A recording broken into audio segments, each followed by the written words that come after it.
All right, hello and welcome back to Borderline FPL, the podcast that constantly crosses the line between FPL advice and Premier League banter. My name's Chris. And my name is Ben. And for today's episode, we are going to start off by taking a look at the current Premier League table now that we are 2 weeks in. Chris, you could Yes, pull that up for sir. me real quick. There we go. You could just scroll to the bottom. We can see where Arsenal's at. Well, not the very there. There we are. There we Yeah, go. you love to see Oh it. man, that week 4 matchup with Norwich is going to be crazy. Dude, the Going relegation to battle the starts so soon, brother. Yeah, no, it definitely does. We're I fighting feel for like our lives out here. Yeah, no, I'm just struggling to breathe, bro. We are below deck, underwater. It is bad right now. It is bad right Tell me now. how I'm supposed to breathe with no air. You know? Air. Dude, Oh, I thought we were. Are we not? Oh, we're not. Okay. Okay. Oh, Yeah. yeah. I Well, thought we were going we'll for a save minute. that for Well, later. all right. That's a different Anyways, special. biggest surprise so far on the table for you. Go. Biggest surprise? Biggest surprise. 2 weeks in, we've had 2 game weeks. You've seen the teams. You know a little bit more. What is your biggest surprise so far? For me, honestly, it's probably Brentford at 4 points. Honestly, I mean, like that. It's between them and West Ham. Mhm. Obviously, being top of the table right now is massive after their great win against Leicester today. Mhm. But I mean, obviously, we were expected to beat Brentford game week 1, and then they went and got a point against Crystal Palace as well. Yeah. Big start to their season. I mean, just in terms of everybody thought, I mean, we both thought, actually, I think you kept Brentford up. I kept Brentford but up. I Personally. definitely thought they were probably going to be relegation battle, and they still could. There's a It's very early. long season It's very ahead, early. but 4 points to start the season for them, great start. Yeah, that's probably my biggest shock. What about you? I'm going Brighton. I've been very impressed with them, specifically their defense. You look at obviously Ben White going to Arsenal, 50 million, and they didn't really go out there and buy a replacement. They just said, Shane okay, Duffy, brother. we're He's like, okay, ageless. cool. We'll use what we have, and they've been brilliant. Another great performance this weekend, back-to-back wins. They're in a Champions League spot at the moment. It's early, but they are. Just terrific start. Congratulations to Graham Potter and his men. And then obviously, if you want to get to the other side, not so great surprise would be Arsenal. I mean, come on. Like, you see this line, Ben? Yeah. We're we're not above it. Like I said, we're struggling, my brat. We are struggling. Yeah, one of the only 5 teams in the Premier League to lose both their opening games. It doesn't get any easier. We are at Manchester City next week. Not that at the Etihad. Not that being at the Emirates helped us this week. Our fans booed us off at halftime. Fair, by the way. Very fair, to be honest. And booed us at full time as well. So that's my early season takeaways. Game of the week coming up. We'll discuss by the end of the episode. Liverpool, Chelsea, 2 versus 3. But yeah, Brighton definitely have been my surprise of the season so far. Yeah, for sure. I mean, they looked solid. If you would have told me Mape is going to score in game week 1 and 2, I would have told you you're an idiot. But I think he may have came off with some sort of injury. Am I wrong? Am I just tripping on that? I can't remember. I don't believe I think he just came off. Oh, he just came off? Okay. I don't think he was injured. But I mean, interesting pick there. But I mean, yeah. It's been an interesting start to the season. Tough one for you and I for sure. But let's go ahead and get into kind of just how this game week went over, and then we'll go through our fantasy teams. Then we'll go to our fantasy picks 1-on-1. I've got our tally up for later to look at, and we'll just start off like that. But starting off the week with Liverpool versus Burnley 2-0 back at Anfield, brother. Yeah, obviously myself and probably 99% of the FPL community disappointing in Salah not getting a goal in this one or an assist after his brilliant first week, but personally myself and you, the Greek defender of dreams, getting on the assist sheet. What I say, man. Kostas Tsimikas, you love to see it. Might be his last week in your team, might be his last week in my team, as Robertson was on the bench. And let's be real, he's not keeping Robertson out of this team. I don't know many left backs that would keep Robertson out of any team in the world. So if that is a parting gift, what a gift it was for the FPL community. For those of us that trusted him and had him in their lineup, he was a bright spot in an otherwise dark week for me. But overall, I mean, Liverpool. Do you have Trent? You don't have Trent. I don't have Trent. I don't have Trent, no. He got going too. Yeah, big score from Liverpool defense for FPL this week. A 12-pointer from Trent and an 11-pointer from Tsimikas, both getting an assist, both getting a clean sheet. Alexander Arnold with the 3 bonus points and Kostas with the 2 bonus points. Big defensive scores there. You love to see it. I even said, I don't think I mentioned it on last week's pod, but I definitely said at some point, TAA against Burnley. I did say last week, go ahead and give me those clean sheet points, remember? Yeah, no, it's true. Because I was pretty sure that they would keep a clean sheet in front of a full on field against Burnley. It looked good to me. To be honest, Allison made a great save towards the end of that game to keep their clean sheet. The diving down to the right, that's brilliant by him. That's showing what you do when you go get a keeper for the price that you got him. He's the most expensive keeper ever, if I'm not mistaken. Mm-hmm. So I guess that means Ramsdale's. Is he more expensive than Ederson? Yeah, he was, I believe. Okay. I'm pretty sure. But that means Ramsdale should be like 1/6 as good as Allison, which is gonna be fantastic. That's gonna be fantastic. Yeah.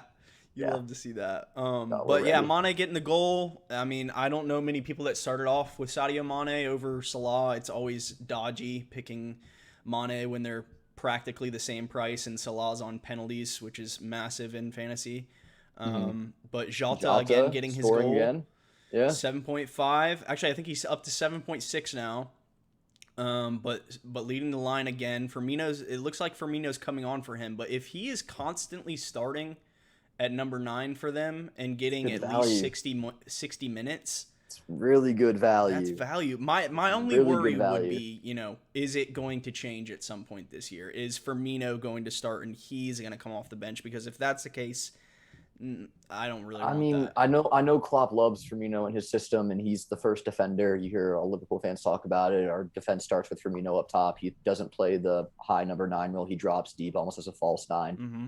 But if Jota's banging in the goals week in, week out, Firmino's not going to see the field at the start of games. I can't see it unless someone gets injured and you move Jota to a wing position. Yeah. I don't see Bobby breaking into this team for a couple weeks, to be quite honest with you. I don't disagree with that. It could be really good value. Obviously, next week is tough. You're going up against a 5 at the back system with Chelsea, and it's not good luck. But, it's going to be a difficult one for Bobby to break into that 11. I agree. It's one to watch there because Jota does show fantastic value as a 7.6 midfielder playing number 9 for Liverpool. But minutes is always the concern with him. For those of you that are somewhat new to Fantasy Premier League, you've seen Kostas Tsimikas with a 6-pointer and 11-pointer back-to-back as a 4.0 midfielder or defender, and you're thinking about transferring him in. I would advise against that. He's played great both games that he's played, but like Ben said, there's not many people that can keep Robbo, on the bench if he's healthy. And seeing that he was already on the bench this week, I would assume that Robertson is back in the starting 11 next week to Chelsea. They're gonna want their best 11 up against that team. Assuming that Tsimikas gets a price rise, you sell now. Take the 0.1 in profit. Yes, if you have no other priorities. I mean, fantasy is all about putting out your fires in your individual team. So if you're liking your team right now, if you rolled your transfer last game week and you have 2 to spend now and you don't want 1 to go to waste, but there's not anything that you're like, I really want to make this transfer or I want to make 2 transfers to get this guy in, then yeah, absolutely. If Tsimikas, does get his price rise tonight because people are buying him, not realizing that he probably won't start next week, and he's up to 4.2, you go ahead and cash him in for another 4.0, which I will get to later on who I think the best 4.0 defender in the game is now. Then, yeah, I think you take the 0.1 and run. It's beneficial for people trying to get in, maybe a Dominic Calvert-Lewin or Danny Ings, who's already risen 0.1 in price. People like Ben Rama, who's risen 0.1 in price, who will probably rise again tonight, actually, so he'll be up 0.2. But yeah, I think you take the money and run, absolutely, for sure. Yeah. If that's something that you can afford to do, if you have no other fires to put out. But yeah, good return to on-field for Liverpool. They were hype. The atmosphere was great, and Yeah. Good to good have win fans for them. back. Solid win for them. Anything else you had to say on this one? No, let's move on to Villa. Alrighty, let's do it. Villa 2, Newcastle 0. This is at Villa Park, Ben. Yeah, no. I texted you when Danny Ings scored the goal. I said goal of the season because by God, it was the goal of the season so far. The scissor kick midair into the far corner at the end of the half. I own Danny Ings. I think you own Danny Ings. He's banging value so far. Banging value. He's going to get a price rise. Obviously, the most frustrating. He already player. did get a price rise. I think he's going to get another one. You think? Mean, honestly, yeah. We'll take a look at Price Predictor later on. Yeah. But El Ghazi, one of the most frustrating players in the league because he won't do anything, but he will take penalties. He will take penalties. 6 for 6 in the league, Ben. Yeah, no, he hasn't missed. He hasn't missed, just like Lacazette. I'm right, by the way. That's a fact. How many has he taken? 1? No, he took a lot. He's taken a lot. Really? Yeah, no, Lacazette's never missed a penalty. I know he took before Alba, but not even in the Premier League, but in any competition, he's never missed a penalty for Arsenal. Wow. Fun fact. That being said, back to this game at hand. Newcastle, I own Callum Wilson. I was disappointed. He missed a one-on-one about 5 minutes into this game. I expect him to convert it. I thought he was going to get a penalty as well. I think that those of you who own Emi Martinez are very lucky that Wilson was offside for that penalty because, quite frankly, they gave Emi a yellow, but it could have been red. Is that a red for you? Is that a red for you, though? He doesn't touch Wilson. Wilson gets to the ball first, flicks it away from Emi. Emi doesn't touch it, and he body checks him like it's hockey. It's a red card. He's clearly impeding him from the goal. If Wilson gets around Emi that time, there's no one in between him, the ball, and an empty net.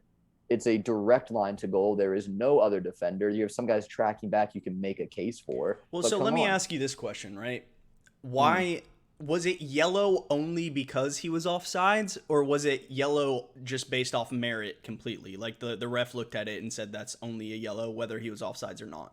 I think that if he was onside, I'm gonna answer your question a roundabout way. I think that if he was onside, the referee would have gone to the monitor and had to have a hard look at it. Yeah. I think that yellow was the immediate reaction because most referees, you saw it today against West Ham, you don't want to give the red card immediately, and you have VAR, so why not use it? Mm-hmm. And that's obviously if he was onside and the penalty would have been given, you would have had a chance, a break to go look at it.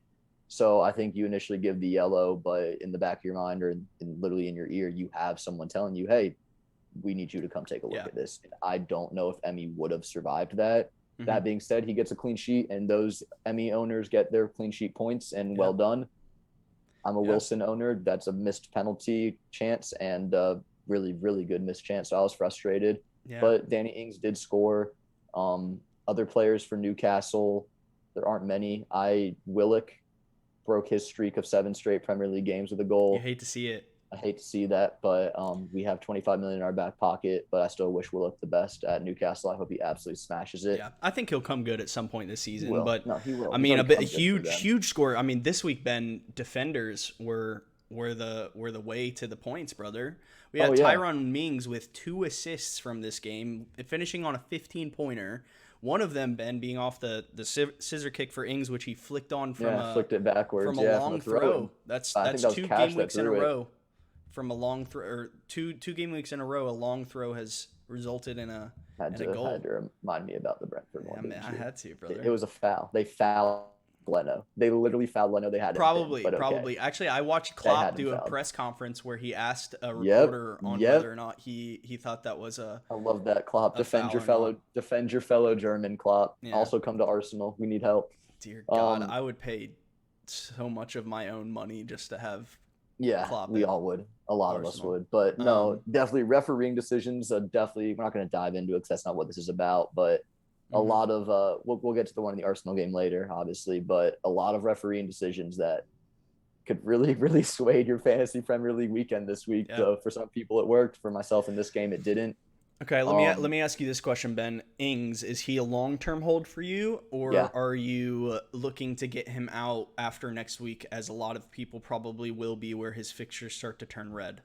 I don't think I am, because he was scoring goals against good teams and a worse side than this. So even if they go up and play a Man City, a Liverpool, a Chelsea, yeah, they could get battered 4-1, but I like the one goal to be Danny Ings because that's what he did for Southampton for Yeah. so long. So I think that he's in a much more talented side now than he was at Southampton. He has better play players around him. Buendia, obviously, really kind of get to come good in the fantasy value. He's a top player when he's on his day. Leon Bailey, another very good player. Yeah. So he's surrounded by more creativity. It's going to give him more chances. So even when he does go up against those big teams, it's not like he's not done this before. I think he's a hold. Yeah. It's definitely that'll be a decision we all have to make. I'm definitely a hold for next week. They play Watford. Yeah. Next week, I'm not sure if that's right. Oh no, it's not. It's not Watford. Sorry, it's Brentford. Yes, it is Brentford. Yes, it is one of the Premier League teams. So we'll see what happens. Yeah, Brentford definitely a hold for next week. But yet to concede a goal in the Prem, Brentford. Yeah, the Ings is a tough one because all he needs is one chance, and he's going to score that chance. He's clinical. To be fair, he hasn't had a whole lot of chances yet. Villa have not been creating a whole lot of chances, which I expected them to do so against Newcastle. But it was a little bit dodgy at times. I mean, they took the win well, 2-0, good on them, but I'm keeping a look in close monitor on that. Hopefully Buendia will start to click a little bit more with them, and they'll start to get some more creativity going there as he gets more comfortable in the Premier League. Again, I mean, I know he was with Norwich, but different team. Moving on. Different team. Yeah. Yeah, not much here in a fantasy aspect at all. No, unless you went with Raya as your 4.5 million goalkeeper to start the season, you are laughing all the way to the bank. For real. No, 2 clean sheets for him in a row. He's been class, some good saves. Really not much to discuss here. Ivan Toney owners, you're one of them. Are you sweating yet? This is a really poor side. Okay, here's my thing. Here's my thing, right? Played. If you brought in Ivan Toney, you did so because you needed a cheap striker slot, and you think that either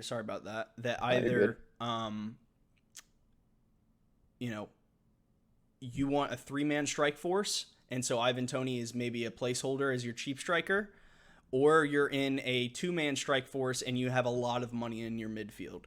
So if you are moving out Ivan Toney, the likelihood is that you have to make a downgrade in order to get up to one of the better strikers.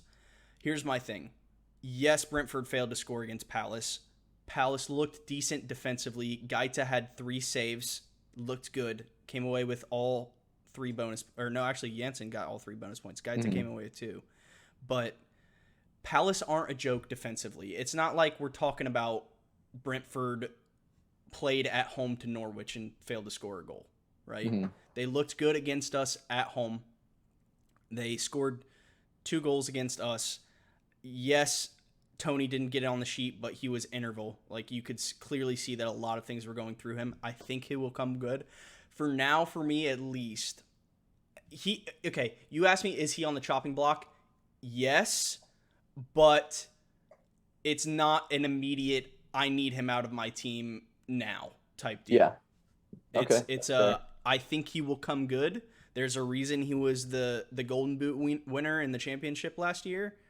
I think just maybe give him a bit of time and he could come great value, because if he starts scoring a goal a game, 2 goals, that's everybody's going to be jumping on him. So I'm not ready to completely jump ship on him yet, but he's definitely one that I'm taking a look at, because there are some other strikers that are looking great. One of which we'll talk about in the next game that I do want in my team. Yeah, other than that, I didn't have a whole lot to talk about on this game. It was kind of drab. It's a 0-0. It's a 0-0. There's not much fantasy chat here, or really chat. I mean, credit Brentford. And I will say, for those of you who follow our Twitter, I did put out my vice pick against Ben as Wilfred Zaha, and I am very happy that did not have to come to fruition. Yeah, my pick didn't go well either, but it's all good. It is what it is. Okay, moving on to Leeds Everton. Yep. There's one guy that we both want in our team right now that I'm debating between him and another striker, but that guy's Calvert-Lewin. Yeah. The fact that he's on pens right now. First time he's ever been on penalties for Everton. Yeah, wow. I don't know if that's a 1 week off or. Well, the thing is with that is I don't think it is a 1 week off, because previously it was Richarlison, and Richarlison was on the pitch when DCL took this. Yeah. So And, could be massive. obviously Sigurdsson is out of the picture now for reasons we won't go obvious into. reasons, yeah. But I think he's on penalties. And at If least he's the until he guy- misses, If he's the guy, he's incredible value. Like, incredible value. Yeah. Like, he's one of the best finishers in terms of scoring with his head in the league. Right Ben, foot, he left foot. He like, could have he had a could do hat it. trick in this game. He's insane. He's great at positioning. He's great. He's a better version of Ivan Toney in my opinion. Great hold up play. I wouldn't even compare him to Ivan Toney. I think he's I just much think in better terms than of hold up play, they both try to play the same style. Yeah. Of like, I'll hold off the defender, I'll shield the ball, let my wingers run. If anything, I would say he's a little bit of a lesser version of Lukaku, who we'll get to later. That's fair.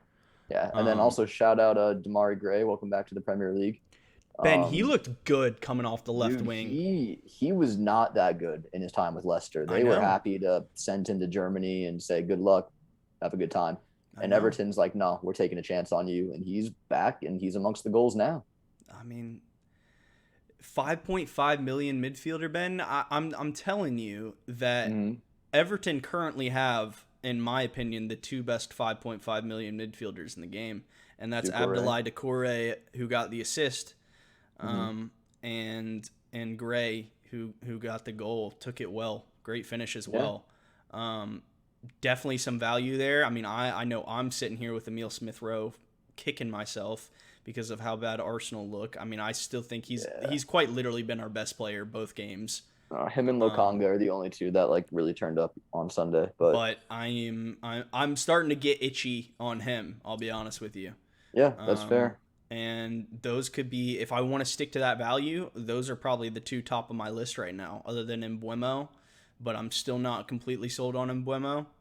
So I think Damari Gray and Abdoulaye Doucouré are probably the best two 5.5 million midfielders in the game right now. But moving on to Leeds, Rafinha, what a goal. Yeah, good for him. Opening your Premier League account. Yeah, for the season. with an assist. Bamford with an assist. You have to hit the score sheet for me. He's one I'm on the fence about. I might be trying to move him and maybe someone else and bring in Calvert-Lewin, to be honest with you. I know he has a favorable run of fixtures coming up, but it's I don't know. Maybe I'm jumping the gun too early on there. Well, see, for me, and obviously you should do what you want, but I'm almost looking to get in Bamford sometime soon. Because of his run of fixtures? Because of his run of fixtures. We know Bamford scores goals. He's a goal scorer, and their fixtures are about to come really, really good. Like we'll take a look at Leeds fixtures. We'll take a look at next week, yeah. But yeah, he's a question mark. Rafinha, he had a great goal, and yeah, that's more or less all I gotta say. There's not many. Click took his goal well, but again, in a mistake from Michael Keane. Did you see that? Dude, yeah. He's just slipping and falling. They need to get him out. Isn't Yuri Mina still injured? No, Yuri Mina played. Oh, he did play. You're right. Yeah, no. What's their other option? You could shift Godfrey into center back or something? I would play Godfrey at center back all day over Michael Keane. Yeah. Yeah. I get Keane for the experience, and he's been around the league a lot, but no, he's not delivering. Maybe that's just two freak accidents in a row, but he has looked very poor to start the season. David Luiz vibes. He's not doing it. He's doing really bad. Yeah. So we'll see if they keep him in there. We'll see if Everton's defense can tighten up a little bit. I did predict this game to be one of the most exciting games last week. That was my pick. I stand by that. I'm pretty happy with that pick. I think it was a good game. It was a good game all around. Could have gone either way at any point. And Everton and Leeds looking good. Looking good. Yeah. Moving on. Only thing I would say, other fantasy stuff that I would say on here is Luca Dean.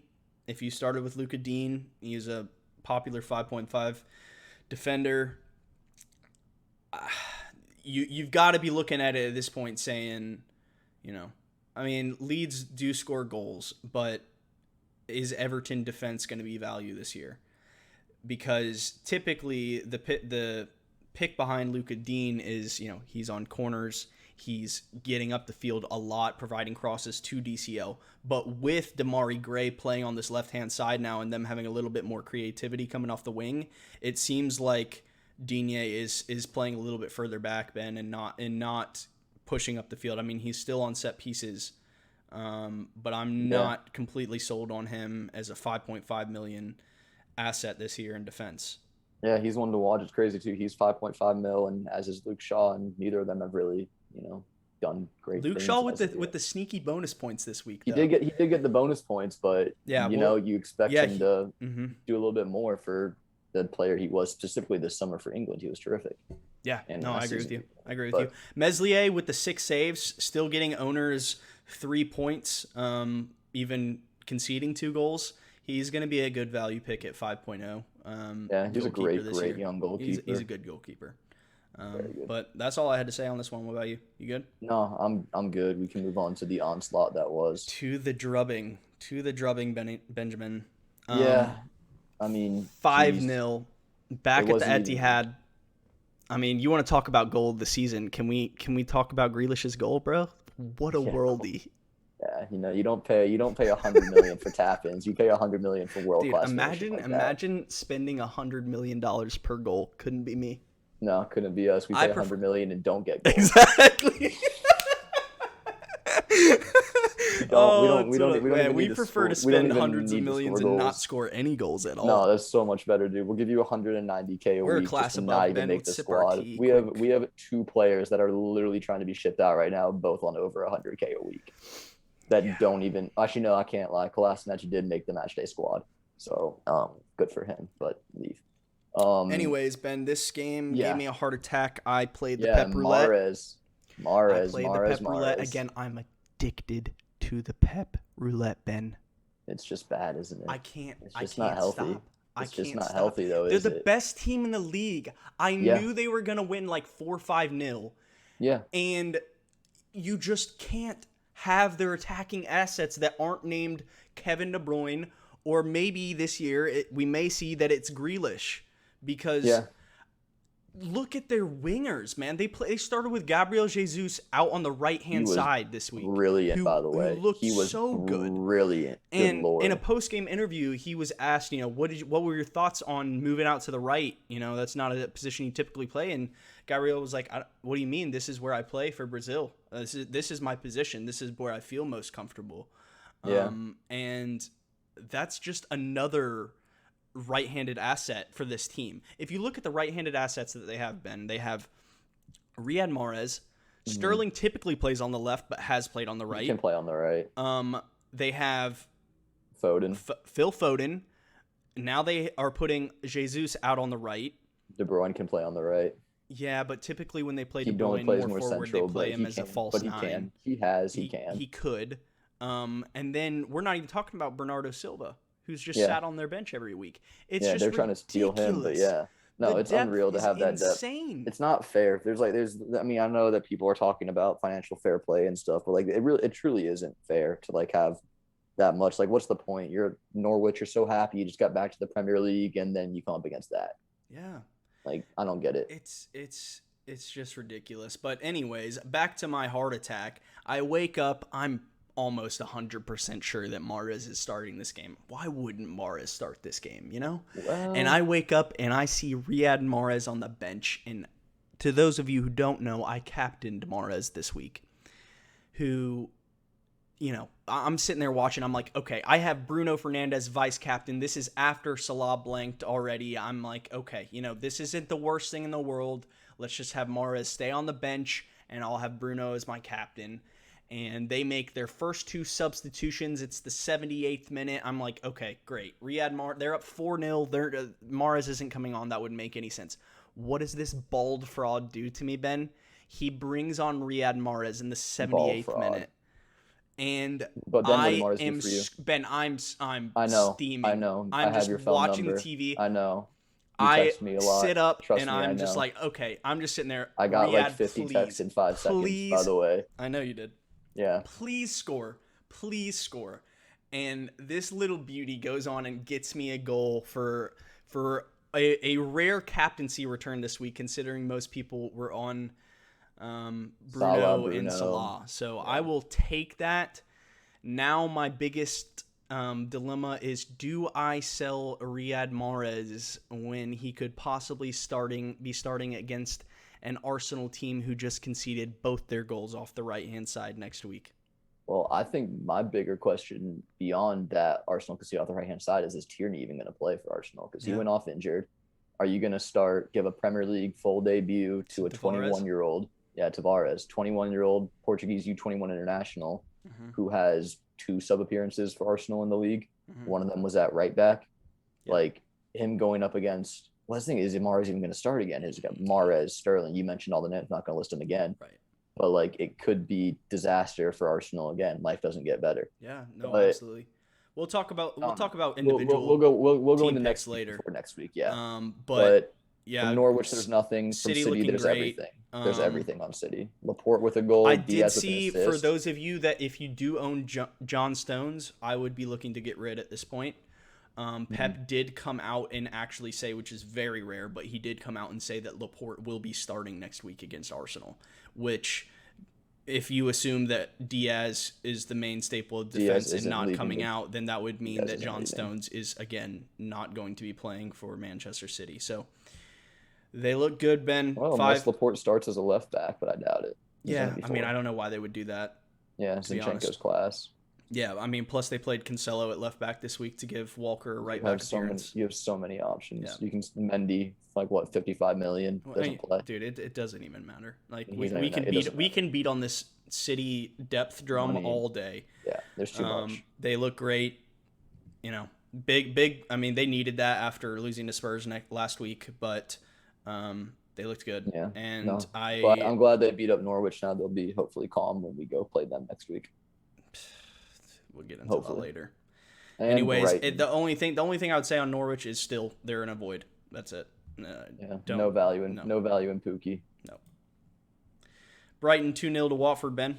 Yeah, my pick of the week, Sarr, really didn't get it going. It was kind of unfortunate because when they needed a goal, I was watching this game, they needed the goal and they put 3 up top. They pushed Sarr back into a deeper right mid position. Really? And yeah, no, he wasn't playing as like the right forward. He was more as the right mid with a 3 back kind of. So that was unfortunate to watch. He was still going forward a lot and all the attack was going through the right-hand side with him, but he wasn't the highest guy forward. A lot. He was receiving the ball in deeper positions. So that didn't work out for me, but it's all good. It happens. Brighton kind of jumped them this game. Like just started on the right foot, Duffy with the goal. Yeah. Watford were playing catch up the whole day, and by the time they finally got to the pace of Brighton, it was 2-0 and the whistle was blowing. Yeah. So great performance from Brighton. Like I said, they've been class for a team that just lost their player of the season. They've been absolutely class. Basuma, by God, man. Like beyond the assist and the fantasy Premier League value and the cheap midfielder thing, just what a player. Yeah. Like what a player. He was everywhere today, on Saturday. Like he was just everywhere. There was anytime Watford wanted to get the ball through the midfield, no, Basuma was there. It's like Conte. Yeah. You weren't stopping him. He ended up bagging himself an assist, so credit to him. Pascal Gross with another assist as well. But I don't know, man. He's just someone that is. Yeah. I just think he's 100. If he doesn't get picked up in, I doubt he gets picked up in this window. Even there's a couple weeks. There's a week left. But if he doesn't get picked up in the winter window, there's absolutely no way he's still at Brighton next summer. No. No chance. This guy is unreal.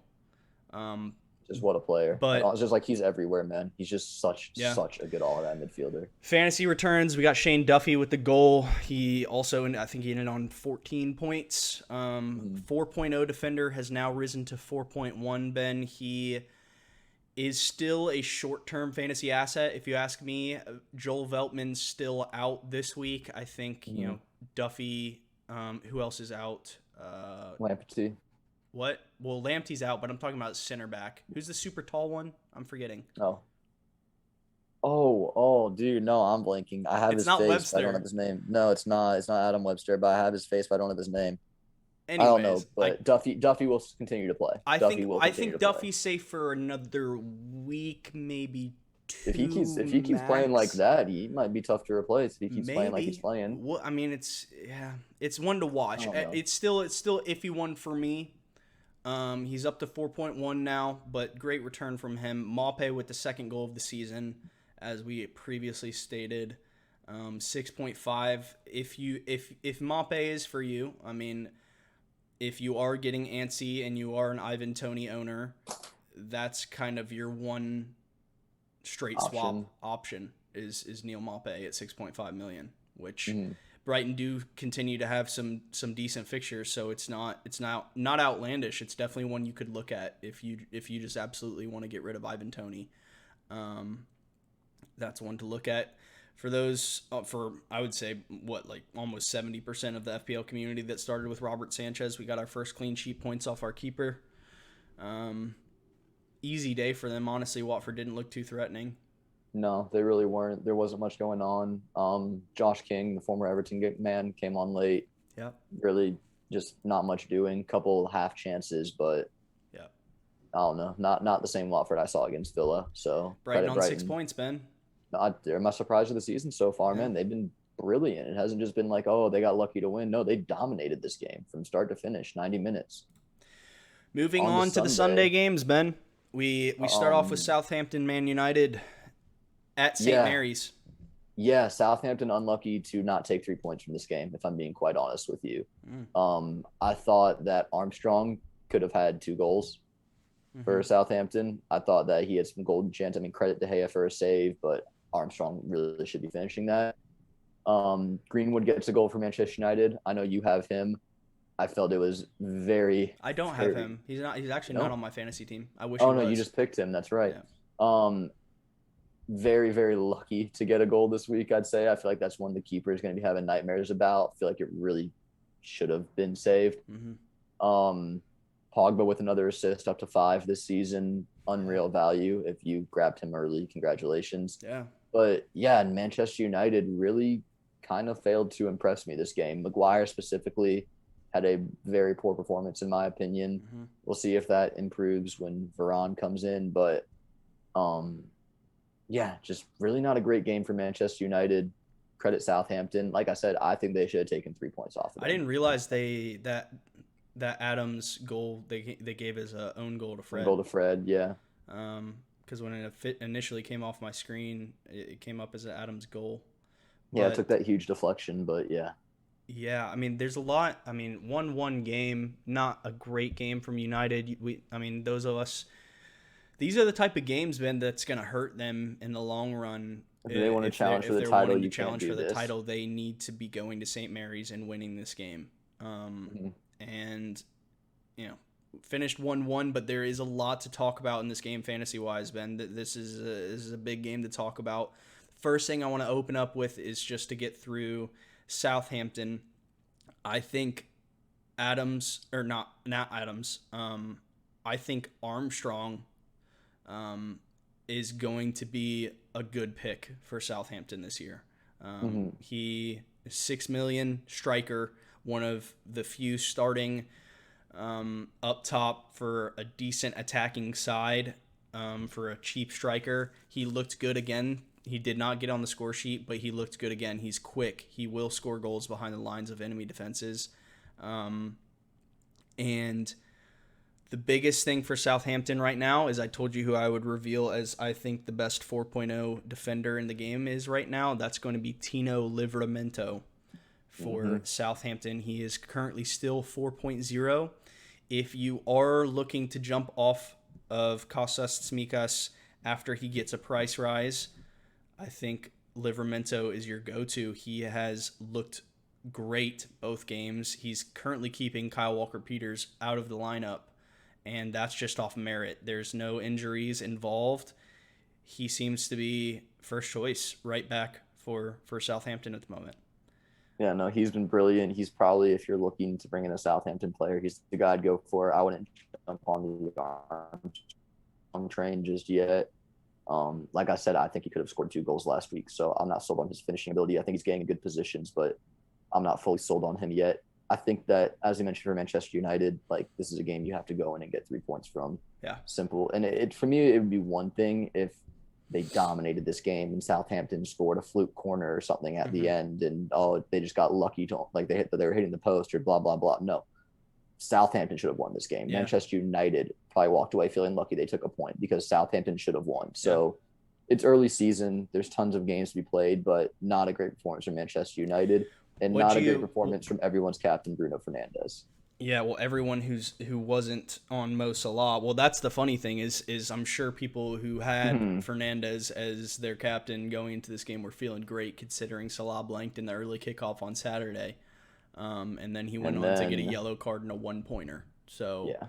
tough week for Fernandez captainers, but it is one of those 50-50 decisions if you didn't go differential like I did that just, both ended up blanking. One ended on 3 points because of a clean sheet, and the other ended on 1 because of a yellow card. But Mhm. neither were ideal. What did you think about Greenwood going off to the right and Ale bringing in Martial up top? Oh, I don't know if that's gonna last because I didn't think Martial played well. Yeah. He's been it's tough because 2 seasons ago I think he hit 20 goals or something crazy like that in the Prem. Mm-hmm. I mean, it was all competitions, but he had a brilliant season 2 seasons ago, and he just looks a man lost on confidence. Did Which Greenwood go back up top when they brought on Sancho? I'm honestly not sure. I think I was watching the other game at this time, Okay. but um, Martial just looks like a guy lost on confidence, and then also you still have Cavani who can obviously play up top. Yeah. For United, so I don't know how well Greenwood's Tough, value is going to hold. tough to take him out right now, though. 2 goals in Greenwood, 2 games. yeah, no, 2 goals in 2. I don't think he loses his spot. I just think that He he may, might be getting shifted out but right at he's some not going to point. play on the right if Jaden's starting next week. I think I don't know if Jaden does start next week or if he comes off the bench again. I haven't heard anything about that, so I could see Greenwood starting on the right next week. And Greenwood and Pogba both up to Cavani. 7.6 million, both with a Yeah, price rise. Pogba of note still playing off the left, not playing as a number he's 8. not losing it. He's not losing his spot. And he is looking good. He could have also scored. He had a good shot on target. Yeah. Quick little turn that he put on target. It was saved by McCarthy. But yeah, I Pogba is one that I may have to start shifting my view on from a fantasy perspective, because if he is going to continue in that left, it's not really left wing, it's almost like a left attacking mid, where he's just has free roam of that left hand side. He is looking dangerous in terms of, at the very least, creativity. The thing with him is you're probably most weeks still banking on assists. Yeah. And I don't know when Rashford is due back, but I would assume when Rashford is back, he will go back to that left wing slot. Yeah, we'll see. Luke Shaw with the cheeky 2 bonus for no reason whatsoever. I was wondering why that. I mean, I was happy because he's in my team, but like, why? Like, what did he do? I said I was watching. I watched Spurs Wolves at this time, so you watched this one, but yeah, I genuinely cannot tell you why Luke Shaw. Like, he didn't even like. I think he maybe put in one ball that was semi-threatening that Pogba almost got on the end. You get 2 points for that. Tierney would be the best player in the world if you got points for playing and threatening balls. It may have just been like completed passes and tackles that went into it. I don't know. Not sure. I'll take it though. Yeah. I'll take it and run. Fair enough. I'll take the points and walk with it. But yeah, not a great performance here from United. Southampton, credit to them getting their first point of the season. Yeah. Or no, yeah, they did get their first point of the season. They lost the first week. Yeah. Yep. Moving on. All right. This is the one that I did watch. Yeah. Spurs Wolves. Kane coming on as a sub, playing in the Premier League for Spurs again, getting a yellow card in the 91st minute for time wasting. So tough on those of you that may have thought he was going to come back and start this game and score, and no. Dele Alli with the goal from the penalty spot, bit of a dodgy pen, but he converted it, took it very well. The overall balance of this game, away from a fantasy perspective, I thought Wolves were the better team on the day. I think that Wolves were very lucky not to walk away with a point. I think that the best player on the pitch was Ruben Neves. He was immense. His through balls, the weight that he was putting on them in the midfield, he was just everywhere. He was causing so many problems. And once again, I said it last week, we'll say it again. Adama Traore could not hit water if he fell out of a boat, man. Dude, he looks so threatening. If somebody can teach that man how to score a goal. Running at someone, what's his name? Tanganga? Yeah, the right back for Spurs, Tanganga. Yeah. My guy was lost. He needed a map when he was trying to cover Traore, bro. He had no clue where this brother was going. He had him in the spin cycle all day. But Traore can't finish to save his Dude, life. he can't finish his dinner. He just can't do And it. and take no credit away from Spurs. You got your 3 points. Yes, there were other chances you could have scored on. Bergwijn played well. I thought Bergwijn had a nasty move on the side. Yeah, a little, he was what gone. was Bro. that?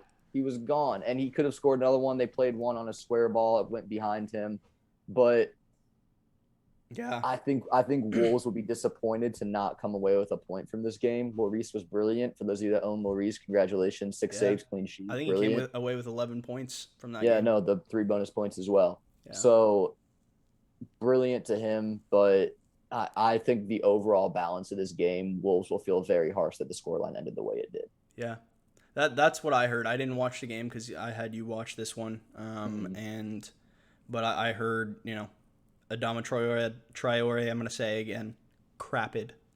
Couldn't do it. Crapid, He couldn't do it. I kept thinking of that word when I watched him play too. I was like, he's terrorizing these defenses, and then he's completely rapid, and then The crazy thing is, today there's reports that Spurs are trying to sign him. I did see that. Yeah, I did see. Spurs want to sign him. I mean, it's interesting to me because you would have thought if Nuno was going to get something out of this guy, he would have already done it. And I don't know. He did have a great season 2 years ago. Yeah, but Nuno almost barely played him last year on Wolves. Yeah. So if he's not playing him in his starting 11 for Wolves, why is he wanting him at Spurs? Well, do you think that it could potentially be is Kane going to City? Could he come over and Son push central and he push right? Maybe.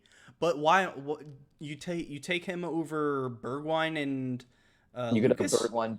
You could have Bergwijn, Son, Traore, and then Lucas for depth as well. Yeah, maybe. I mean Lucas isn't a young boy anymore. Yeah, that's true. And you do have European Conference League, which, by the way, they lost their first game. It's a 2-legged playoff, but they did lose 1-0 in the first leg of it to I don't even know what the club's name is. So they do have to go play them again and win. Yeah. So I'd expect them to roll out a fairly strong lineup. The one fantasy thing that caught my eye here is Dele Alli took the penalty. I would have expected with Kane not being on the pitch for Son to take it. I don't know if they let Dele take it because he earned it and he hasn't scored a Premier League goal in a season. Maybe it's just a confidence thing because Dele Alli, I would say, is a massive confidence player. If he has confidence, he can go on a roll. If he's not playing with confidence, he can be very bad. So maybe it's just a tactical thing from the team, just letting him, get back into the season, take his first goal, and start to build some confidence. I did say last week that I do think Dele Alli and Lucas Moura will be good value at some point this year for fantasy. I don't know if that's quite yet. Spurs do have a couple good fixtures coming up that I will show once we get to a later point in the podcast, but definitely interesting that he's on penalties. I don't know if that will stay or will not. The only other thing I had to add on this game was, did you see the tweet that was put out of the picture for Kane getting a yellow card for time wasting, and it just said you can't write it? Yeah, literally, yeah. 90 getting plus a 1. Yellow card for time wasting. I was watching it live too. Time wasting in real life as well. It was literally a throw-in, and he just walked away with it and then dropped the ball instead of handing it back to his teammate, and the referee's just here you go. Okay, Ben, deep breath. Are you ready? No. Another was Arsenal. So I guess we can do it. Oh, Lord. Okay. First game back at the Emirates this season, Ben. Full Emirates Stadium, and oh my God, we come out and we play we didn't leave the tunnel. Our bodies left the tunnel. Our minds stayed in the locker room. I swear to God, it was embarrassing, to say the least. Pablo Mari wouldn't start for Norwich. Pablo Mari is the worst defender that we've had at Arsenal. I'm trying to think of since who. I don't even know. Mustafi literally left last season. Yeah, Mustafi maybe. I don't know where you're going with the sense, because Mustafi's only been gone for half the season. David Luiz, I think, is horrible as well, but that's a whole nother story. I think he gets a really rough rep, but he's he can be a good defender. He just has a really bad rep. When he's on, he's on. I've never seen Pablo Mari be on. But yeah, Pablo Mari just got absolutely bullied by Lukaku. No, it was men against boys the entire game. Pablo Mari getting bullied, Rob Holding playing his best version of a bird watcher this game. I don't know what he was doing. I really don't know what are like. I get it. Neither of them are Arsenal's first choice center backs. Like, let's just get that out there. They're not. It's Ben White and it's Gabriel. Ben White tested positive for COVID on Friday. Yep. So another fun wrench in the plans for Arsenal where Holding gets told literally Friday night before a game, hey, you're starting. Yep. And then obviously Gabriel had one training session. I'm not even sure if he was on the bench. I don't think he was. But if he was, it was obvious that he wasn't going to come on. He's just gotten back from his injury. He's literally had one training session. You're missing a lot of players. You're missing Thomas Partey. Let's get this in. Arsenal started this game missing 5 starters. At least. And that's Aubameyang, Lacazette, Thomas Partey, Gabriel, and Ben White. Yeah. Okay. Oh, make a 6. Odegaard couldn't play because of visa issues. Yeah, and maybe Martin Odegaard. So this is definitely not anywhere close to our best 11, but we did look horrible. Kieran Tierney had probably the worst game I've seen him have in an Arsenal shirt. He's getting cooked by Reece James. Our whole left side was getting both cooked. Goals came as a result of Reece James, one being assisted, one being scored. The first one, he was just in acres of space. Nobody was anywhere remotely close to him when he crossed in that ball to Lukaku after Mari forgot how to run. And Jesus. I just Reece James came on. I think he's actually the highest scorer this game week with 18 points. They kept a clean sheet. He got a goal and an assist and all 3 bonus. He is 5.5 million in FPL. The same thing goes with Reece James as so many other players in this game. If he's starting, he's banging value. You cannot guarantee that he will start, though. Yeah, another start from Marcus Alonso on that note. Yeah, very true. And Ben Chilwell, I said Ben Chilwell will probably come back into the team. I told you I didn't think so. Yeah, you may be right. If they stick to this 5 in the back, Tuchel may be leaning towards Alonso. In a 5 at the back system, Alonso's one of the best wing backs in the world. This is what I want to see, Ben. If Marcus Alonso starts next week against Liverpool, then I will say Marcus Alonso may be nailed. But I think in games where they want to have more solid defense, Chilwell will still play, even in that 5 in the back. We'll see.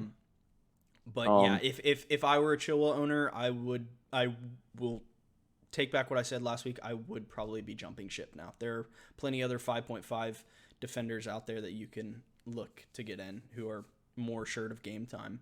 Yeah, my thing going beyond the game and just big picture for Arsenal, I texted you about this during the week, so you know what I'm going to say, but every player that played for Arsenal this game, bar 2 players. We mentioned there's 6 starters out, so okay.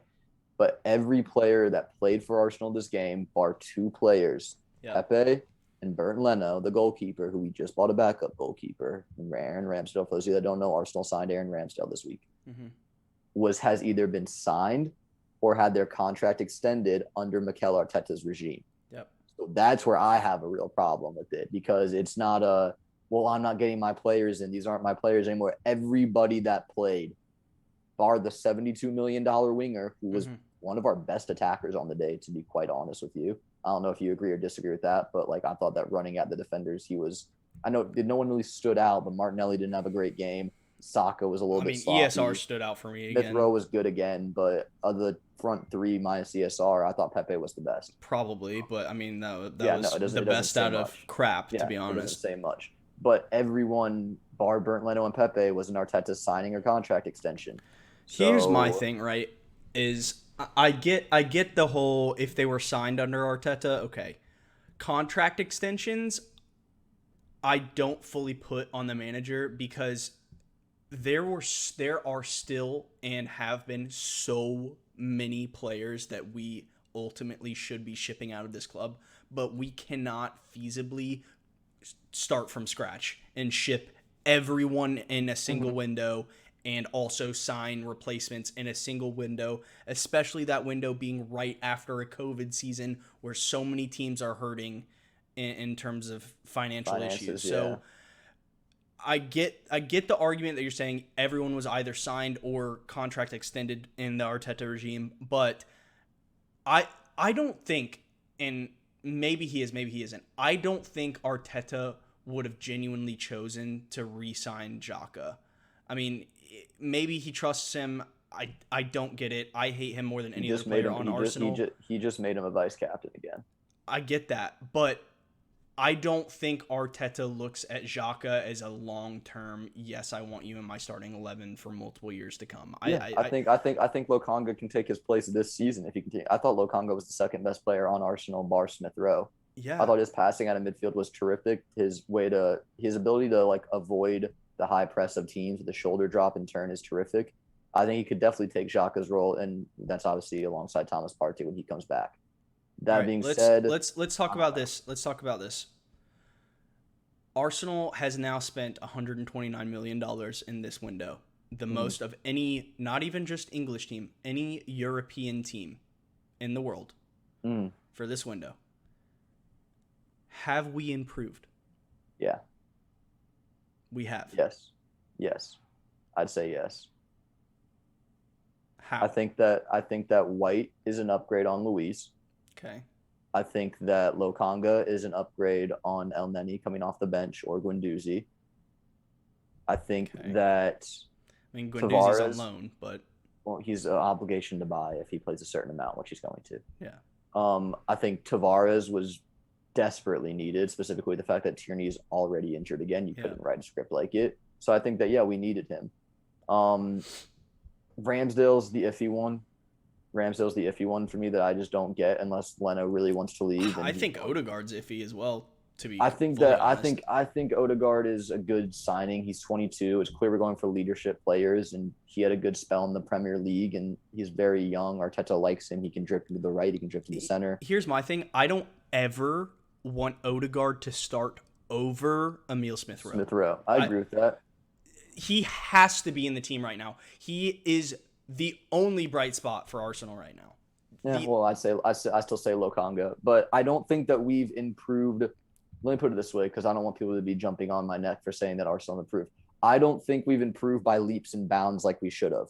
I don't think we went into this transfer market and bought that Lukaku that's going to take us to the next level like Chelsea are. But do I think that we got worse by spending this money? No. Do I think we've gotten better? Yes. By how much? Kind of yet to be seen.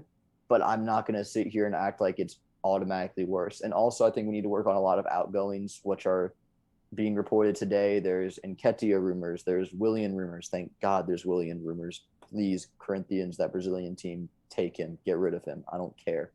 Kolasinac, Fibonacci, take him. Or Fenerbahce, take him. Take that brother away. That's two players on over 100K away from us. I just cannot get and Torreira is leaving. Yeah. Well, on loan. On loan with the option. Yeah. I cannot get past the fact that we have spent the most money in Europe, and I feel like our team from last year has not changed in the starting 11. It hasn't. It hasn't. How do you spend $129 million and our team, bar Ben White, has not changed a bit in the starting 11? We have not scored a single goal in the Premier League. First time ever, by the way, that Arsenal has started the first two games in a Premier League season and not scored a goal. Mm-hmm. And we have nothing to go off of. Our attack is the exact same as last season. Nothing's changed. I think it's definitely a major problem too, where you look at the positions that we really needed someone in, and any Arsenal fan that watches this team enough would tell you that our two major positions of need were an attacking mid and a right back. We have 3-4 right backs. You can throw a striker in there too, but that was always going to be difficult because shifting Lacazette with his wages was never going to happen, honestly. And if we can, great in this last week. If not, I don't know. Maybe you try again in the winter because he's out of contract in the summer and we're not going to extend. If we do extend, we're idiots. Yeah. We are idiots, though. But right back in attacking mid. I get you went and got Odegaard, which I feel like a lot of fans feel is underwhelming. I know you're one of those. I do think he's a player that can really come good for us, and I'd like to see him play a little bit more before I jump on the slander train with him. I'm not slandering the guy. Don't get me wrong. Well, I think he's had some great performances. I get that he's just not that shiny new toy. It's something that we've seen before, and he didn't light up the league for us like, say, a Willock did Newcastle. But I really do think he is a welcome addition. The fact that he's here permanently, I think he's a good young leader. I'm not mad at it, and we basically sold it. We got him for Willock plus $5 million when you account Willock's sale. Yeah, I think that's good business. But then you look at right back. You have 4 right backs in this club if you count Maitland-Niles, which I know he doesn't want to play there, but God, he's so made for that role. I wish he would just accept it. Yeah. You have Cedric, abysmal against Chelsea. You have Bellerin. He's on the way out. He's reportedly said, I want to leave. I will take less money if I leave. Yeah. You have Chambers. Dear God, he was awful against Brentford. He didn't make the field against Chelsea. And then obviously Maitland-Niles, who didn't make the field against Chelsea, doesn't want to play right back, probably doesn't want to be at Arsenal anymore. Yeah. Which sucks because he literally made it into the England team playing as a wing back. Yeah. And now he can't. So it's just yeah. I don't want to spend too much time on Arsenal. Obviously, we are fans and sad, in pain, and it's just the fall from grace is unreal. We used to take top 4 for granted, and we used to be made fun of for finishing 4th, and now we are 19th. We are quite literally a 19th. We are a mid-table team at this point in time, Ben. Well, no, we're bottom table team at this point in time. Right now. But I'm talking about at the end of the season. Yeah. I think 8th. We'll be lucky to finish 8th again. Who would you take to replace Arteta? I would take. I mean, you and I have talked about Antonio Conte. I don't know if we'll give him enough money to entice him in. I would have to take a look at other managers that are on the market right now. Yeah. But honestly, Arteta has to show something because we aren't even creating chances. We just look horrible. We look like a relegation side right now. Yeah. And done talking about Arsenal. Romelu Lukaku, congratulations on your second Premier League debut goal. If it was going to be against anyone, it was going to be against us. Record breakers, baby. And Mason Mount with another cheeky assist. That's 2 assists in a row, so he's ticking over nicely. But Chelsea look good. I think Liverpool versus Chelsea next week will be an absolute banger of a game. I'm excited to see Van Dijk against Lukaku. I expect it to be low scoring. I'm going to eat my words later, but I think it'll be a low scoring affair. I don't disagree with you. Yeah. All right. Last game of the week. Enough for Arsenal. Yep. What a game from Mikel Antonio. What a game, What bro. a game for Mikel Antonio. For those of you who don't know, we are in the U.S. I work from home, so I have the benefit of watching, and so does Ben. So we had the benefit of watching this midday. Home, so we could all watch this, but yeah. What a player, Ben. No, he's just class, man. I mean, he was class last season. He was class 2 seasons ago. He's class today. When he's fit, he's brilliant. I love this man. I love him. He's terrific. He's terrific. He's fun. His celebration, picking up a cardboard cutout of yourself and kissing it. Like, who does that? He does that. Dude, I think you said last week that ASM is one Alan St. Maximin is one of your favorites just in terms of personality. For me, it's Antonio. Yeah. And I just love the guy. They just have fun. They just have fun when they play. He just wants to be out there. He just wants to score goals. It's like it's amazing to see. West Ham in general, I just have to put this out there, have done a brilliant job in the last 2 seasons. 2 seasons ago, Ben, they were being talked about a relegation. Yeah. And they are in Europe again, or not again, but for the first time in a long time. They could easily repeat this year. Yeah. No, they're top of the table right now. I think a little bit harsh on Leicester, that red card on Perez definitely switched the game. So any Leicester fans, I'm with you. He was stumbling over, kind of pushed in the back. It's a harsh red card, but the way he caught his ankle, the referee slows down, looks at it. It's harsh but fair, but very harsh. But no, after that red card, I know Leicester got a goal to make it 2-1 at one point, but it was all West Ham all day. The second the red card happened, they were up 1-0 before it, but they really took over. Ben Rama, another brilliant asset. We talked about him at the top of the show. Yeah. Shout out Declan Rice for getting an assist. Massive for Declan Rice. Shout out Declan Rice. Yeah, shout out Declan Rice. I do have to say that Ben Rama is starting to look like Jesse Lingard 2.0 to me. And well, they're rumored to get Lingard. I don't think that's happening anymore. I wouldn't be shocked. I don't think it. I haven't seen any rumors about that continuing at this point. I've heard that he just wants to play and he wants assurances over his minutes. I mean, Lingard played in their closed game against Burnley. Yeah, but come on, he's not going to be satisfied with a closed game when this guy was a Premier League player of the month Probably last not. year. But I don't know if he's coming to West Ham anymore. I haven't seen any further rumors on that. If I have to say, fantasy pick of the season so far is if you started with Said Benrahma, in my mind. In terms of value, if you started with Said Benrahma, you are probably if you're not the top of your mini league, you're probably towards the top because 6.0. He's now 6.1, risen in price. He's going to rise in price again tonight to 6.2 million. This guy has looked fantastic. Last season, I think one of my biggest downfalls in fantasy was not getting in Jesse Lingard, because I was like, this is Jesse Lingard. He's not going to keep scoring. And he just kept scoring over and over again. And this West Ham attack that looks strong going forward with Antonio, Benrahma, Fornals, and co. And they look good. I may have to get Saeed Benrahma in my team ASAP, because same. I don't want another Jesse Lingard 2.0 for me. And he looks great. I don't know if he'll keep it up, but that may be a dice that I just need to roll and just get him in. But we'll talk about that later. West Ham looked great. Again, like you said, harsh red card. Kufal coming away with an assist. Not much more for me. Just tough day for Leicester, Leicester, but West Ham looked brilliant. Congratulations to Mikel Antonio, now the all-time leading goal scorer for West Ham United. That's awesome for him.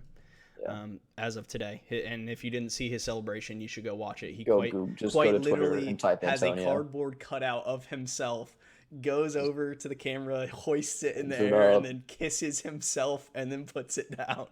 I don't know who got that for him, but the guy's brilliant. The guy's great television. So great, man. The guy is terrific television. He's fun to watch. He's a great guy. So congrats to them. Congrats to David Moyes. But that about wraps up the games for the week. Antonio, the highest attacking scorer of the week, the highest scoring player. No, this year, is he not? I could have sworn over the year. Yes, so far. Yes.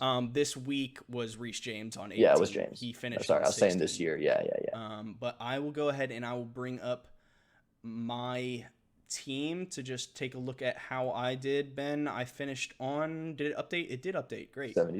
77 points on an average points week of 52. I will take that. All day. Moving up in the ranks, strong defense from the Liverpool duo. I'm so happy. This guy's a gem. Are you getting rid of him? I'm probably going to get rid of him. Same. It depends really for me, because if I want to get in Benrahma next week, I probably won't get rid of him because I will need to downgrade most likely a Mahrez. But he will eventually go for me. Yeah. Because he'll probably stay at 4.2 before the casuals realize that he is no longer playing. And then he will get sold in mass exodus. But 77 points, strong defensive showing, clean sheet, assist, random bonus points for no reason whatsoever. Mara's captaincy held my breath to the last second, paid off somehow in a game week where differential captains were king. There was such a massive debate between Bruno and Salah this week, especially on Twitter. The answer was neither. And the answer was absolutely neither. If you captained Antonio, you're a genius. Please tell me what the lottery numbers are, and I'll go buy a ticket. And Danny Ings again ticking over. The thing with Ings is that Ings' goal is almost always worth more than 4 points, because if he scores, he almost always gets bonus points. Because he scores from such a small volume. It's unreal. He's terrific, man. He's clinical. Tony again with a blank, possibly. So you have 2 free transfers. You're getting rid of the Liverpool defender, and who else? Possibly getting rid of Tsimikas. It's not set in stone. I really have to think about what I want to do here, because it's either one of two things. If I keep Mahrez to play against Arsenal next week, who looked abysmal, and will probably get a drumming at the Etihad next week, sadly, and could easily concede to Riyad Mahrez if he starts. If I keep him, then I will probably just do Tsimikas to Livramento, bank my 0.1 million, and have two transfers going into the next week as well. If I decide I want to move on Mahrez, I will probably keep Tsimikas, and I will move to have Mahrez to maybe Asai Benrahma, bank that money and upgrade Tony to a DCL. Maybe a move that I make. The only other thing is I was initially considering Son as a captaincy option for next week, like home to Watford, but he may be injured. That's one to monitor if you're a Son owner. I would definitely say do not sell until you are sure, if you've heard the pressers, that he's not going to start. Then maybe you can move him on. But I still think he's top in terms of captaincy for next game week if he's starting. And again, I kind of want to move Emile Smith-Rowe out, but I don't. It's not of urgency that I feel like I need to take a -4. Yeah. For those of you who are somewhat new to fantasy, there's kind of a term called the mini wild card, which you use 2 free transfers and take a -4 in order to swap out three players at once. You could always also just wild card. Unless you use like a week 1. I typically do not wild card unless there is 6 or more players I want to change. That's kind of my rule. Is if I'm happy with my team and there's 2 to 3 that I maybe want to change, there's no need for a wild card. If you start to get up to 6 to 7 players that you're like, I want to change them, then okay, they can go ahead and pull that trigger. But the wild card is the most valuable tool in the game and should not be just used just randomly. But yeah, that's how I'm looking, Ben. I finished on 77 this week. I'm happy with that. Do you want to? I'll go ahead and show kind of how I'm lining up for next week, and then we'll let you show yours. This is how I'm looking for next week at the moment. Ben White firmly in 3rd place on the bench because he has COVID, and I want him to be socially distant from Suma so he doesn't get sick. And yeah, he'll be out for next week in Man City. I wouldn't have played him against Man City anyways. For those of you who did start with an Arsenal defender or a midfielder, you have to ask yourself, why did you start the season with an Arsenal defender or midfielder? And the answer would be... You have an Arsenal midfielder too, bud. I know. Yeah. No, I'm saying if you're thinking, I need to sell Ben White or I need to sell Smith-Rowe, you did not start the season with Smith-Rowe and Ben White because you thought they were going to get returns against Chelsea and Manchester City. You bought them because you didn't want to transfer them in, and they have a great run starting game week 4 at home to Norwich. So my advice would be, if you do want to get out Smith-Rowe or Ben White, go for it. If that's if that's top priority for you, I'm not one to say no, but I would say if you started with them, you probably started with them with game week 4 in mind. So I would say maybe hold the trigger on that. I currently have the captaincy on Danny Ings. If there is any week to go with a differential captain, I would say this is the week, Ben. Yeah, I mean, Wolves away for Fernandez is a tough matchup. They're defensively sound. Salah, obviously Chelsea at home. We both expect a low-scoring game. It might be Salah. It might be someone else. I don't know. Dude, honestly, after today's game, I might just have to. You might as well do that. Pop that guy in there, brother, because this guy is on one right now. No, that guy's unreal, man. He's unreal. At home to Crystal Palace next week.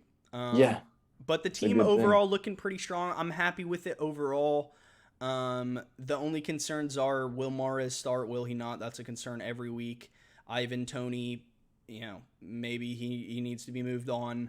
And then Smith-Rowe, but again, I bought him with game week 4 in mind, so maybe I just need to stay with my plan and not get too itchy there. But happy with how the team's lining up for next week. Yeah, I'll share the screen right now. Go ahead. Show mine. So mine was way worse. I had a terrible week. I finished on 47, so just shy of the average. Shaw, some random bonus points. The Greek God helping me out. Tierney, bad week. How many points did you finish on overall? 47. Okay. Schmeichel really didn't help when they got a red card for him. Yeah, I was unlucky. Nothing you can do about that. Smith-Rowe, my vice, didn't do well. Captain Salah took the risk, didn't pay off. Son almost had a goal, didn't have a goal. So the one thing I will say with need him to step up. He's a captaincy option. Mm-hmm. The one thing I will say with Salah, and who knows if this probably means nothing at all whatsoever, but that's now 7 blanks out of the last 8 games against Burnley for Salah, and he has also not scored ever in game week 2. that's just so weird to me. Yeah. I knew those omens, and I was like, those are bad omens. I don't want a part of that. So. Yeah, other than that, Mahrez, I have him as well. I didn't captain him. I should have. It happens. Ings helping me out. Wilson is just sad because he had so many opportunities where he could have lifted me up, but he put me down. Yeah, he could have. Callum Wilson is a hit or miss, mate. He could have, man. He could have easily had a brace that game, but instead he didn't. Yeah. So I mean, it's promising, but it's not there. And then Bamford with an assist. Bench, I should have started Cash over Tierney. Told you. Willock getting to start. Yeah. I was kind of hoping he might rise in value if he kept his form, but he's one. I have 2 free transfers. Mm-hmm. I might try to swap a Willock and Tomiskas out, and they bring in a better defender or something and bring in a cheap midfielder. That's kind of where I'm going right now. Mm-hmm.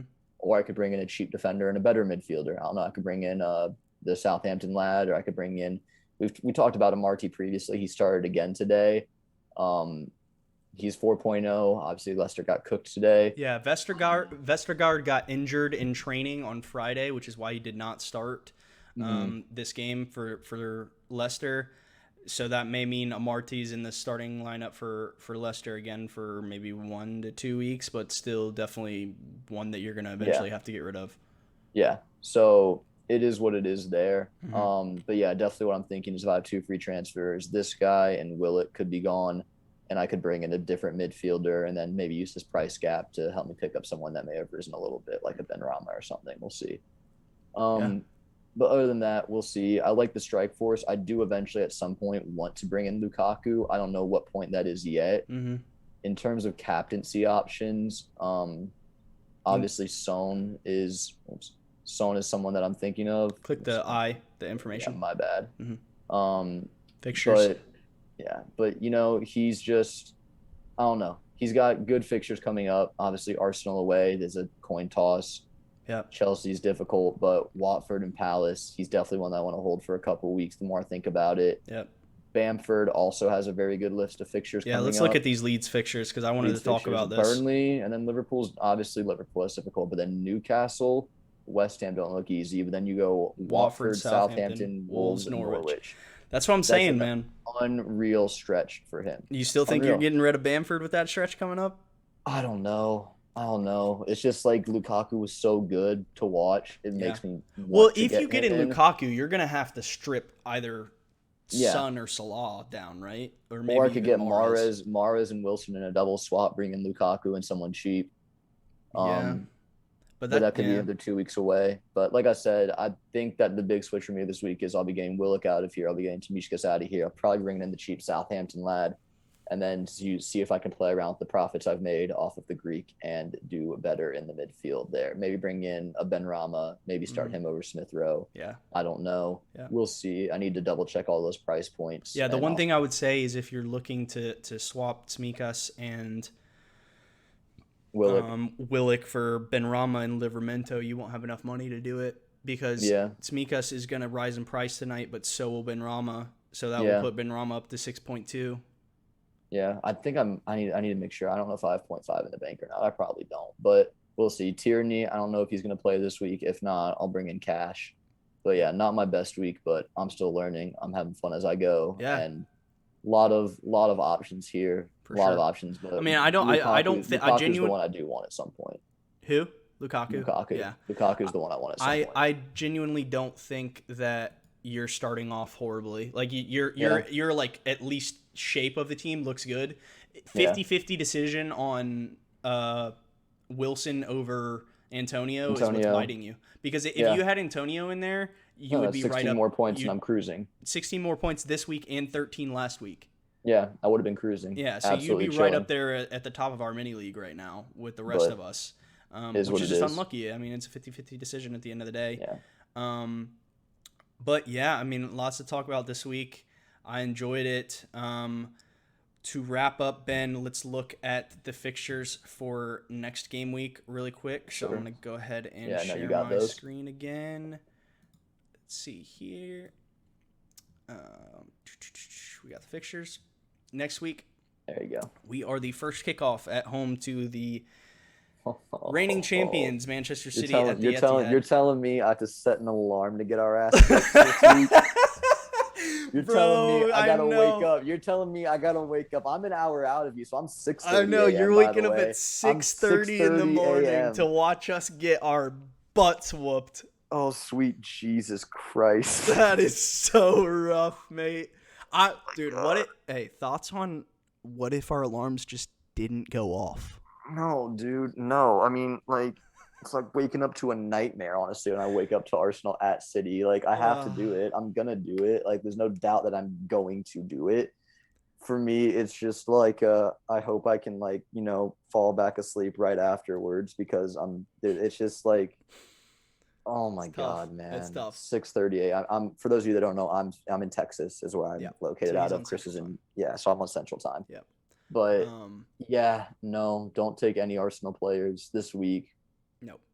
I Nope. mean, I may even maybe bench. Well, actually, I don't think I can afford to. I don't have any. bench Well, Smith Rowe. I could bench You Smith could Rowe punch and play Yves Bissouma, but like, but come on, I mean, I would rather yeah, play Smith Rowe. Smith Rowe. Um, Yeah, I mean, maybe there's a chance we create some magic and Alba's healthy in FA Cup Dude, I mean, semifinal of if 2 we years do ago. somehow score a goal, if Arsenal manages to score a Smith Rowe's goal, in it. Smith Rowe Smith will Rowe's in be it. involved because he's the Yeah. only one that looks lively at all in our attack right now.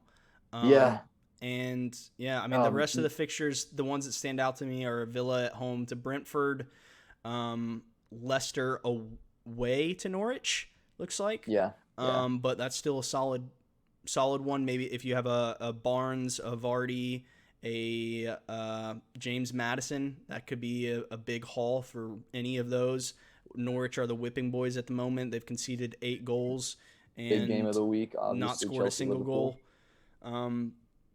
West Ham, Crystal Palace could be another huge game for Benrahma or Antonio. Liverpool, Chelsea, I think will be low scoring, has been said, but I mean, some people just stick the armband on Salah and don't move it. Yeah, that's fair. I can't blame you for that, honestly. Burnley at home to Leeds. That's like a high tier attack against a high tier defense, so that could go any way. Spurs, Watford. I expect Spurs to roll. Son Yep. could be a very good captaincy option, specifically if Kane is still there and they could be playing alongside each other. We know how dominant that was last year. Yeah. And then Wolves, Man United. Yeah. I think this is the game week of differential captains. If you guys want to roll the dice on a captain that you wouldn't normally choose, this is the game week to do it. Go have fun, play fantasy.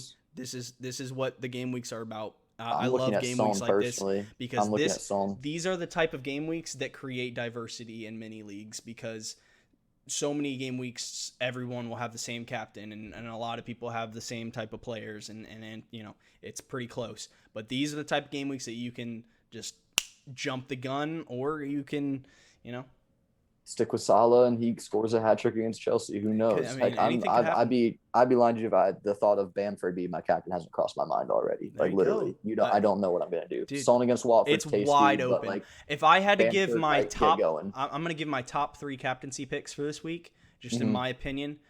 Number 1 for me is Son if he starts. Number 2 for me, after the way he started this year, is Mikel Antonio at home to Crystal Palace. And number 3 for me is probably Danny Ings at home to Brentford. That's all fair. I was also considering Ings. I have Son, Bamford, if I and could Ings. guarantee you that Mahrez would start at home to Arsenal, I would tell you that he's a good captaincy option, because especially if Tierney is out and we're playing Nuno Tavares. Is it Nuno? Nuno. Yeah, Nuno Tavares at left back in his full debut Full Premier for League Arsenal debut, at 21 home, years old, or away to City at the Etihad. God, that could be rough. But again, nobody can ever predict a Pep lineup, even though I try to every week. Yeah, you do. I mean, I would agree with Son. I would agree with Antonio. Heck, even Benrahma's not a bad shout, to be completely honest with you. I don't think either of us have him, but he's a good shout. I might have him next week. He's a great shout. You could definitely, if you were to pick Jamie Vardy as your captain this week, I'd agree with you. Good job. Oh, dude, I didn't even mention Leicester actually. No, I don't disagree. If someone wants to go grab Jamie Vardy and be like, yeah, here's the armband, I'd be like, you know what? Even if it doesn't pan out, I'm not going to sit here and be like, oh, you're a moron for picking that, because you're not. No, absolutely not. And one that I'm interested to see is, now that Ayoze Perez is out, does this mean Iheanacho's back in the lineup? Dude, he wasn't even playing over Daka today off the bench. I don't know why. Does Daka come in? I don't know what Iheanacho has to do more. I mean, I get that like he had a great run last year and that's not consistent for him. Yeah. But and they just bought a new striker. Are they looking to sell him? I don't know what's going on with Leicester, but yeah, I wouldn't be. You can make a case for anyone. I mean, there's so many good caps. Differential week, Ben. Yeah, have fun, or pick absolutely. Salah and Bruno. I don't care. It's your team. Do what you want. Bruno or Salah could both back hat tricks, and then we are here for advice. We are not here to tell you how to run your teams. Actually, the last one thing I wanted to do really quickly is just go over possible price changes. For those of you who do not have the Fantasy Football Fix app, I would definitely go ahead and recommend you download that. It shows you your live rank. It shows you your live score, including bonus points throughout the week before the Premier League app actually updates. And the best feature it has is this right here, where it shows you people who are going to rise, who are due to rise and fall in price. And right now, tonight, it looks like Lukaku, Benrahma, Antonio, and Tsimikas are due a price rise tonight. This shows you the progress per hour that they're being bought. So it looks like Benrahma and Antonio, for good reason, are being bought very quickly. And then price falls tonight. Of note, look to be Iheanacho, Harvey Barnes of Leicester, which is interesting considering they have Norwich next week. Havertz, Ben White. He started and played well too. Yeah. Ben White looks like he's going to fall after getting COVID. I'm not too concerned about it because he was going to sit on my bench until game week 4 anyways, and I think he probably will be back against Norwich game week 4. Hopefully that's enough time for him to recover. And then Trossard for Brighton looks like he may fall tonight. Aubameyang do another fall to 9.8, which you may laugh considering how we've looked. It's not bad value. But it's not. It's really Aubameyang going into game week 4 could be an insane differential. It's really as we start our relegation campaign. Well, look, I think that if you add Aubameyang by that game week 4, because don't forget there is an international break in between that, so you're gonna have an extra week. We could get obviously Odegaard's going to be there. He should be there for West Brom this Wednesday. That's the rumor I've heard. But you're going to get Gabriel back. He can play long balls out the back. Ben White can ping long balls over the top for him to chase. You're going to get Partey back. He can play a through ball to Auba. You're going to get a lot more pieces back that could really elevate Auba. Going into game week 4, get an extra 2 transfers going into that or something. I don't know. Yeah. It's worth a shot. It's definitely worth a shout. I mean, I won't recommend it, but I wouldn't call you insane either. I might do it. That doesn't surprise me at all. Kane looks like he's going to drop in price again to 12.3, which will be great considering he'll be at City in game week 3. Maybe. But yeah, I mean that's about all of note. The one thing I will say is there's a lot of talk about international break at the moment with COVID restrictions. From what I've seen, Mohamed Salah, Liverpool will not allow him to travel to the game that Egypt are supposed to have in Egypt because it's a red zone. They may let him travel to the other game because it doesn't require what is it? Like a wait period basically when you get back. Yeah. And so it's there's a couple of players that could miss out on game week 4 because of international duty, but I do not know who at that time will be. Definitely one to keep an eye out for though. Try and monitor that if you can. That's the only thing I would say. Ben, are you here? You're I got you. Sorry. I lost you for a second. No worries. Apologies. That's about it, guys. Thanks for tuning in. The last thing we wanted to go over, as always, is our head-to-head player picks. Last week, I went for Mason Greenwood. Ben started off. Did you go for Greenwood last week, or did you go from week 1? You went from week 1. Yeah. I'm recapping game week 1. Sorry. Okay. Game week 1, I went for Mason Greenwood. Ben started off very strong with Mohamed Salah. Greenwood had 8 points with his goal. Salah had 17 points with 2 goals and an assist. And this week I went with Riyad Mahrez. I got the lucky goal coming off the bench for 6 points. Ben chose Ismail Assar for his 2-point cameo. Didn't blank this week, so now I am at 14 overall and Ben is at 19 overall. Still has a strong 5-point lead going into next week. I think I am due my choice first, Ben.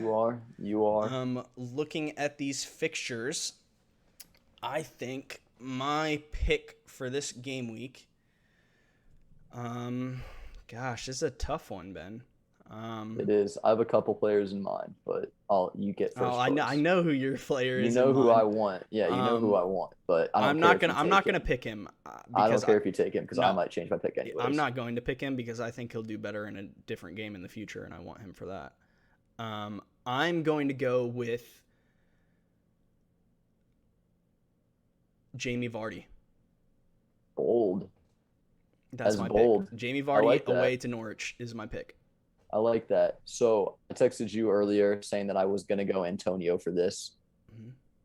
Still very well might, but I'm lying to you if Son isn't a very, very tempting option as well.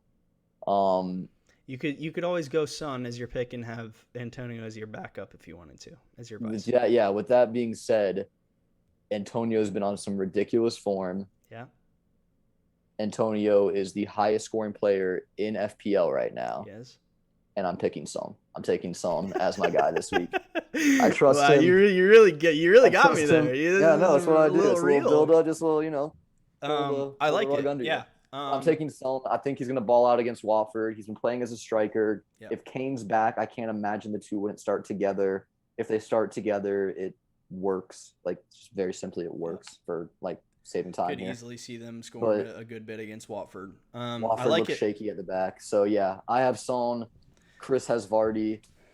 And we will, as always, tweet out our vice captaincy picks for head to head. If one of our players don't start, and that about does it. Ben, someone gets injured, I'll tweet out a vice captain that I pick. But that is all for us today, folks. That is episode 3 in the books.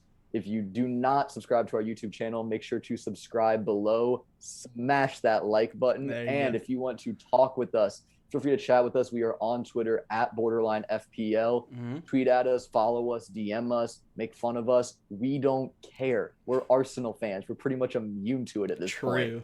Amen to that. Until then, folks, thank you again for tuning in. He is Chris. I am Ben. Good night. Good night, guys. Thanks.